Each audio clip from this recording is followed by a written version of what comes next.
ಅದರಲ್ಲಿ ವೇದಗಳ ಕಾಲದಲ್ಲಿ ವೇದಗಳ ಪ್ರಕಾರ, ನಮ್ಮ ಶಾಸ್ತ್ರಗಳ ಪ್ರಕಾರ ಗಂಡಸನ್ನು ಕೊಡ್ತಿದ್ರು.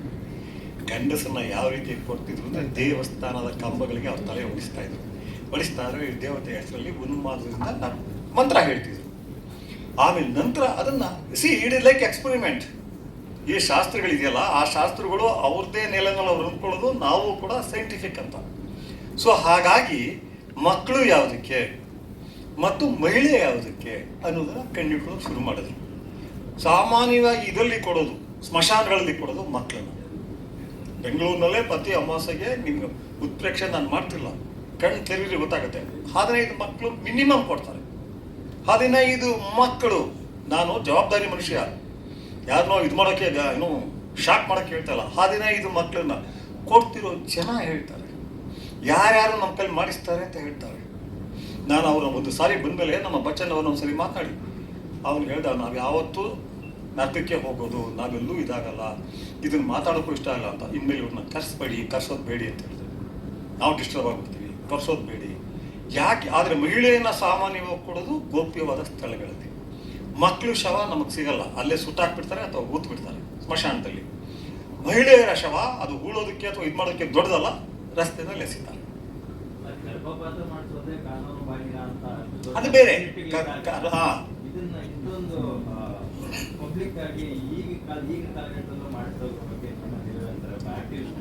ಅಲ್ಲ ನೀವು ಹೇಳ್ತಾ ಇರೋದು ಹೇಗೆ ಅಂದರೆ, ಮಧ್ಯಾಹ್ನ 2 ಗಂಟೆಯಲ್ಲಿ ಎಲ್ಲರನ್ನೂ ಕರೆದು ಬಿಟ್ಟು ಈ ಕಬ್ಬಾಳಮ್ಮಂಗೆ ಕೊಡ್ತಾರಲ್ಲ ಕುರಿನ, ಹಂಗೆ ಕೊಡ್ತಾರೆ. ಹಂಗಾಗಲ್ಲ, ಮಧ್ಯರಾತ್ರಿ ಕೊಡೋದು. ಇದು ಪಬ್ಲಿಕ್ ಇದಕ್ಕೆ ಬರೋದೇ ಇಲ್ಲ, ಆ ಗುಂಪಿಗೆ ಮಾತ್ರ ಗೊತ್ತಿರುತ್ತೆ. ಕಳ್ತನ ಮಾಡ್ದಾಗೆ, ಕಳ್ತನ ಮಾಡೋನು ಕ್ಯಾಮ್ರಾ ಇಟ್ಬಿಟ್ಟು ಜನ ನೋಡಿ ಅಂತ ಹೇಳಿ ಮಾಡ್ತಾನ, ಪೊಲೀಸ್ ಬನ್ನಿ ಅಂತ ಹೇಳಿ ಮಾಡ್ತಾನ. ಎಷ್ಟು ಕಳ್ತನ ಸಿಗೋದಿಲ್ಲ, ಆಗ್ತಿರೋ ಕಳ್ತನಗಳಲ್ಲಿ ಸಿಗೋದೇ ಒಂದು 25% ಅಷ್ಟೇ. ಕಾರಣ ಏನಂದರೆ ಪೊಲೀಸ್ ಅದಕ್ಷರಲ್ಲ, ಆದರೆ ಮಾಡೋನು ಅದನ್ನು ತಪ್ಪಿಸಿ ಮಾಡ್ತಾ ಇರ್ತಾನೆ. ಹಾಗೆ ಇದು ನಡೆಯೋದು ಗೋಪ್ಯ ಸ್ಥಳಗಳಲ್ಲಿ ಇವತ್ತು ನಡೀತಾ ಇದೆ.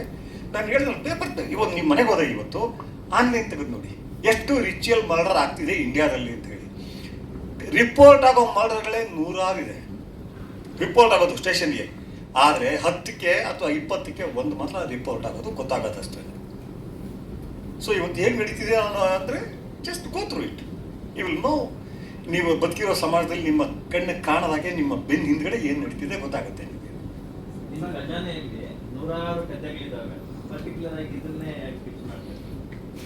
ಯಾವ ಥರ ಕತೆ ಮಾಡಬೇಕಾಗಿತ್ತು ಅಂದರೆ ಬರೀ ಅಂಡರ್ವರ್ಲ್ಡ್ ಮಾಡಬೇಕಾಗಿತ್ತು?